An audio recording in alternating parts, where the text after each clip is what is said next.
Good morning दोस्तों। आज हम 71 बीपीएससी क्लास पीटी बीपीएससी घटना चक्र पॉलिटी का क्लास 5 करने जा रहे हैं। क्लास 4 तक का आपका वीडियो अपलोड कर दिया गया है जो कि शाम के 7 बजे अपलोड किया जाता है। तो चलिए आज का क्लास देखते हैं। क्लास 5 मूल कर्तव्य से क्लास स्टार्ट करेंगे। आज उससे पहले करा दिया गया है आपका क्वेश्चन नंबर फर्स्ट। 42वें संविधान संशोधन के 10 आचार आदेशों आदर्श आदेशों को किस नाम से जाना जाता है? तो मौलिक कर्तव्य। पहला का बी।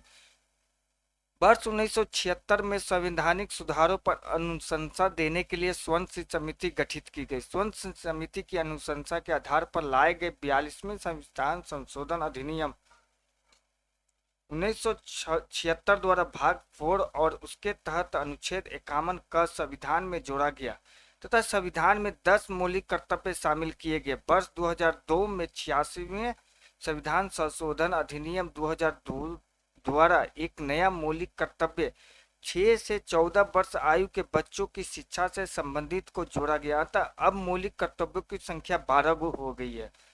स्वर्ण सिंह समिति के अध्यक्ष सहित 12 सदस्य शामिल थे। Question number 2। भारत के संविधान में मौलिक कर्तव्य किस संविधान संशोधन के द्वारा जोड़ा गया? तो 42वें संविधान संशोधन 1976 के द्वारा जोड़ा गया। दूसरा का बी। Question number 3। 42वें संविधान संशोधन अधिनियम 1976 से भारतीय संविधान में एक नया अध्याय जोड़ा गया जो मौलिक कर्तव्य है। तीसरा का सी। Question number 4। मौलिक कर्तव्यों को निर्धारित किया गया है 42वें संविधान संशोधन द्वारा। चौथा का सी। Question number 5। निम्नलिखित में से भारत में मौलिक कर्तव्य कौन सा है? तो पांचवा का बी। हमारी मिली जुली संस्कृति की समृद्ध विरासत को संरक्षित करना। क्वेश्चन अब राष्ट्रपति से रिलेटेड जो भी क्वेश्चन है 40वीं से 70 तक उसको देखते हैं। Question number first. भारत का कार्यपालिका अध्यक्ष कौन है? तो राष्ट्रपति। पहला का ये। अनुच्छेद 53(1) के अनुसार संघ की कार्यपालिका शक्ति राष्ट्रपति में निहित होगी जिसका प्रयोग वह इस संविधान के अनुसार स्वयं या अपने अधीनस्थ अधिकारियों के द्वारा करेगा। इस प्रकार भारतीय संघ का कार्यपालिका अध्यक्ष राष्ट्रपति होगा। Question number 2। संविधान द्वारा केंद्रीय सरकार की कार्यपालिका शक्ति निहित की गई है राष्ट्रपति में। दूसरा का बी। Question number 3। राष्ट्रपति संसद का हिस्सा होता है। तीसरा का बी। Question number 4। भारतवर्ष की रक्षा बल के सुप्रीम कमांडर कौन होते हैं? तो भारत के राष्ट्रपति। चौथा का बी।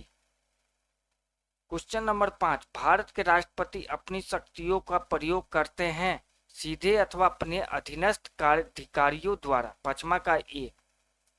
Question number 6। भारत का राष्ट्रपति कितनी बार पुनः चुनाव के लिए पात्र होते हैं? कितनी भी बार। छठा का डी। भारतीय संविधान के अनुच्छेद 57 राष्ट्रपति के पुनः निर्वाचन के लिए पात्रता के बारे में है। इसके अनुसार कोई व्यक्ति जो राष्ट्रपति के रूप में पद धारण करता है या कर चुका है इस संविधान के अन्य उपबंधों के अधीन रहते हुए उस पद के लिए पुनः निर्वाचन का पात्र होगा। इस प्रकार भारत का राष्ट्रपति कितनी भी बार पुनः चुनाव के लिए पात्र होता है। Question number 7। भारत के राष्ट्रपति के चुनाव मंडल में कौन कौन सम्मिलित होते हैं? तो सातवां का डी। संसद के दोनों सदनों के सभी निर्वाचित सदस्य एवं राज्य विधानसभाओं के सभी निर्वाचित सदस्य। संसद के दोनों सदनों के सभी निर्वाचित सदस्य एवं राज्य विधानसभाओं के सभी निर्वाचित सदस्य। सातवां का डी। संविधान के अनुच्छेद 54 राष्ट्रपति के निर्वाचन मंडल के सदस्यों का प्रावधान करता है जिसमें निम्नलिखित सदस्य होते हैं। संसद के दोनों सदनों के निर्वाचित सदस्य, राज्यों की विधानसभा के निर्वाचित सदस्य, दिल्ली और पुडुचेरी विधानसभा के निर्वाचित सदस्य। 70वें संविधान संशोधन 1992 द्वारा अतः स्थापित किया गया। राज्य के विधान परिषदों की सदस्य इस निर्वाचक मंडल में शामिल नहीं होते हैं। Question number 8। भारत में राष्ट्रपति का चुनाव किया जाता है। आठवां का ई। उपयुक्त में से कोई नहीं, उपयुक्त में से एक से अधिक। राज्यसभा जनता द्वारा तो नहीं, संसद के दोनों के सदनों के सदस्य द्वारा नहीं, निर्वाचित सदस्य राज्य संसद व राज्य विधानमंडलों द्वारा नहीं, राज्यसभा द्वारा नहीं। क्वेश्चन नंबर 9, भारत में राष्ट्रपति का चुनाव किया जाता है प्रत्यक्ष निर्वाचन द्वारा। अनुच्छेद 55(3) के अनुसार राष्ट्रपति का निर्वाचन अनुपातिक पद्धति के अनुसार एकल समक्रमणीय हस्तांतरण मत प्रणाली द्वारा होता है। क्वेश्चन नंबर 10, अगर भारत के राष्ट्रपति के चुनाव में कोई विवाद है तो उस विवाद को सौंपा जा सकता है भारत के सर्वोच्च न्यायालय को। 10वां का सी, अगर भारत के राष्ट्रपति के चुनाव में कोई विवाद है तो उस विवाद को अनुच्छेद 71(1) के अनुसार भारत के सर्वोच्च न्यायालय को सौंपा जाएगा और सर्वोच्च न्यायालय द्वारा किया गया विनिश्चय अंतिम होगा। क्वेश्चन नंबर 11, निम्न में से कौन राष्ट्रपति के निर्वाचक मंडल के रूप में कार्य करता है लेकिन महाभियोग प्रक्रिया में भाग नहीं लेता है? तो राज्य विधानसभाएं। निम्न में से कौन राष्ट्रपति के निर्वाचक मंडल के रूप में कार्य करता है लेकिन महाभियोग प्रक्रिया में भाग नहीं लेता? राज्य विधानसभाएं नहीं लेता है, लेकिन राज्य विधान परिषद है, राज्यसभा और लोकसभा लेता है।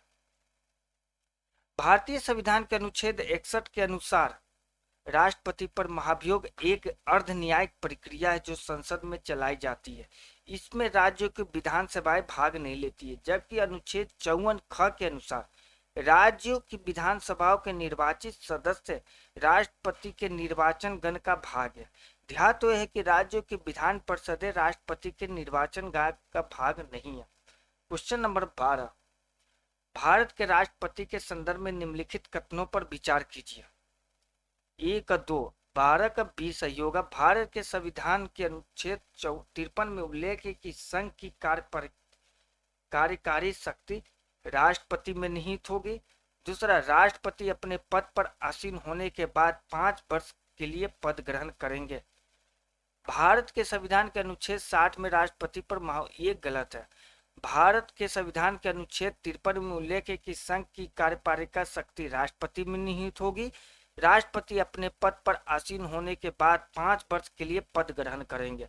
भारत के संविधान के अनुच्छेद 61 में राष्ट्रपति पर महाभियोग की प्रक्रिया के बारे में उल्लेख है, बल्कि 60 में नहीं है।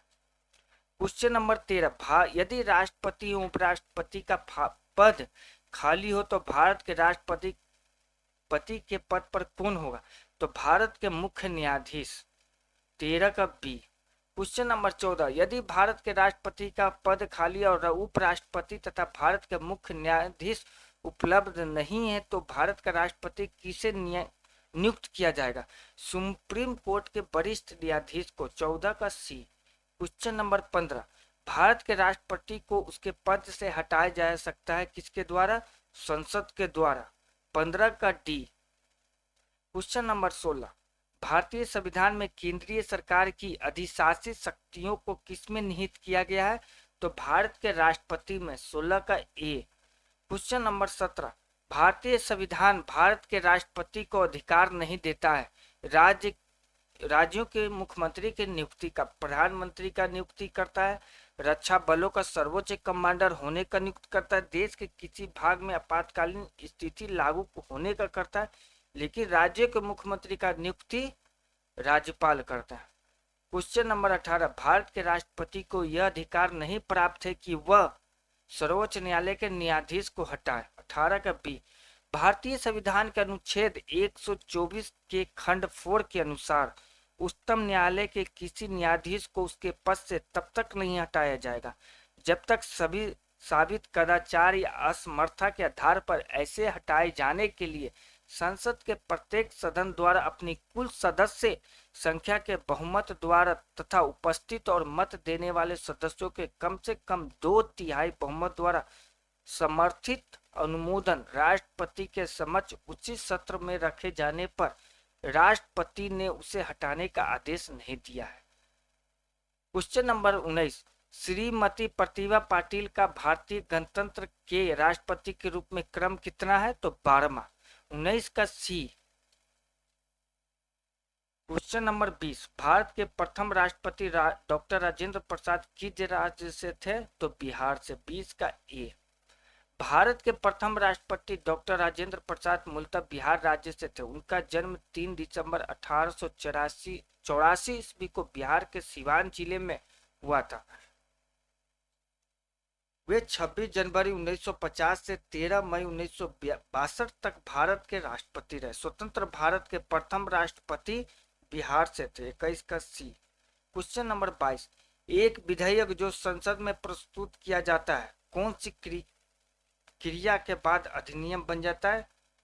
तो जब राष्ट्रपति अपनी सहमति दे देता है। 22 का बी। संविधान के अनुच्छेद 111 में विधेयकों पर राष्ट्रपति की अनुमति से संबंधित उपबंध है। एक विधेयक जो संसद में प्रस्तुत किया जाता है वह अधिनियम तभी बन पाता है जब राष्ट्रपति उस पर हस्ताक्षर कर अपनी सहमति दे देता है।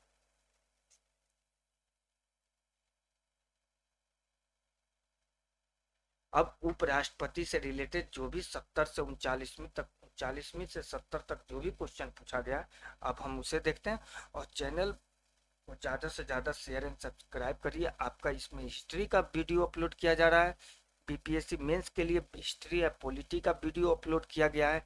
एनसीईआरटी साइंस का भी है, आप उसे और बहुत ही स्पीड तरीके से बताया जा रहा है कि आप 1 से 2 बार देखने का प्रयास करिए। तो चलिए क्लास देखते हैं। क्वेश्चन नंबर फर्स्ट, किस सभा का अध्यक्ष उसका सदस्य नहीं होता है? तो राज्यसभा।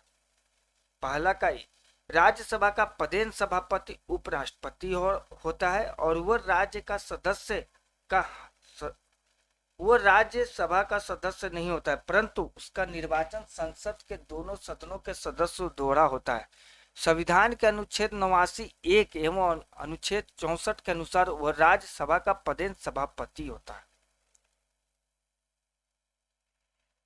क्वेश्चन नंबर 2, राज्यसभा का पदेन अध्यक्ष कौन होता है? तो उपराष्ट्रपति। दूसरा का बी, राज्यसभा का सभापति कौन होता है? तो उपराष्ट्रपति। तीसरा का बी।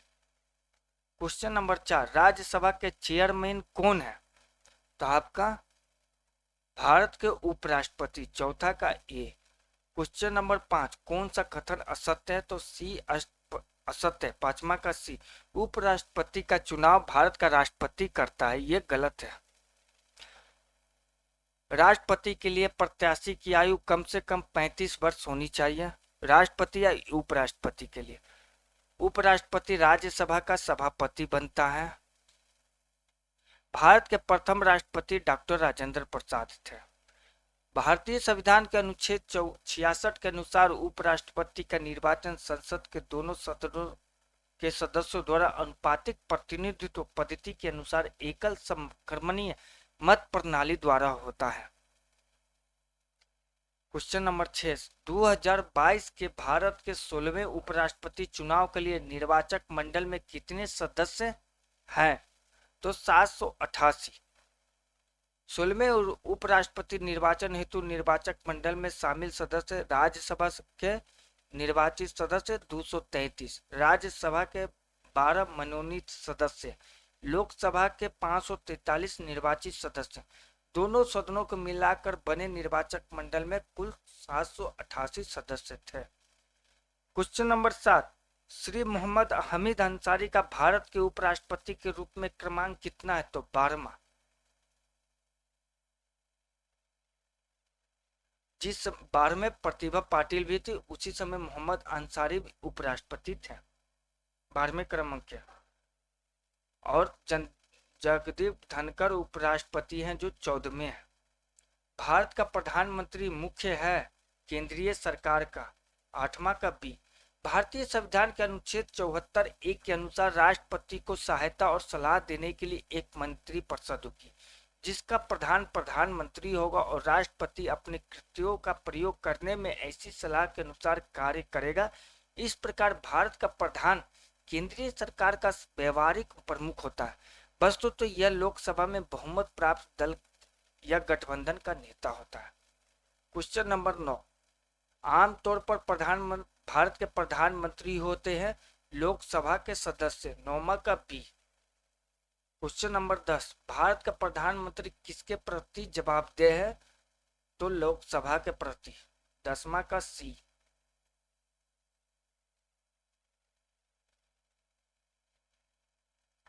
भारतीय संविधान के अनुच्छेद 75(3) के तहत मंत्रिपरिषद सामूहिक रूप से लोकसभा के प्रति उत्तरदायी होता है।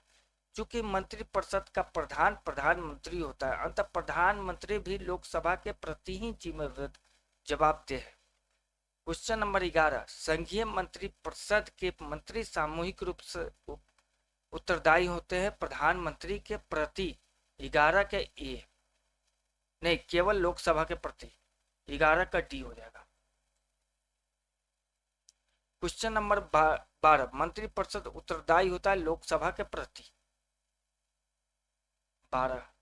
क्वेश्चन नंबर 13, भारतीय राजनीतिक व्यवस्था में कार्यपालिका के अधीन रहकर कार्य करती है विधायिका। 13 का बी। क्वेश्चन नंबर 14, निम्नलिखित में से किस संवैधानिक संशोधन अधिनियम द्वारा मंत्रिपरिषद की संख्या लोकसभा के कुल सदस्यों के 15% की सीमा तक निर्धारित की गई है? तो 14 का सी, 91 संवैधानिक संशोधन अधिनियम 2003 के द्वारा। 91 संविधान संशोधन अधिनियम 2003 द्वारा संविधान के अनुच्छेद 75 में खंड 1 को जोड़कर यह प्रावधान किया गया है कि मंत्रिपरिषद में प्रधानमंत्री सहित मंत्रियों की कुल संख्या लोकसभा के कुल सदस्यों की संख्या 15% से अधिक नहीं होनी चाहिए। 14 का सी। क्वेश्चन नंबर 15, हाल ही में अल्पसंख्यक मामलों के मंत्रालय का प्रभार किसे सौंपा गया है? तो स्मृति ईरानी का। ये पहले का क्वेश्चन है, यह अब नहीं आने वाला है। क्वेश्चन नंबर 16, केंद्र सरकार में उच्चतम नागरिक सेवा अधिकारी कौन है? तो मंत्रिमंडल सचिव। केंद्र सरकार में उच्चतम नागरिक सेवा अधिकारी कौन है? मंत्रिमंडल सचिव। क्वेश्चन नंबर 17, भारतीय प्रशासन में विभाजन प्रणाली किससे संबंधित है? तो नीति एवं कार्यान्वयन से। 17 का सी। क्वेश्चन नंबर 18, राष्ट्रीय सुरक्षा समिति का प्रधान कौन होता है? तो प्रधानमंत्री। 18 का बी। महान्यायवादी, महाधिवक्ता और नियंत्रक महालेखा परीक्षक से रिलेटेड क्वेश्चन कल के क्लास में देखते हैं। तो दोस्तों, थैंक यू।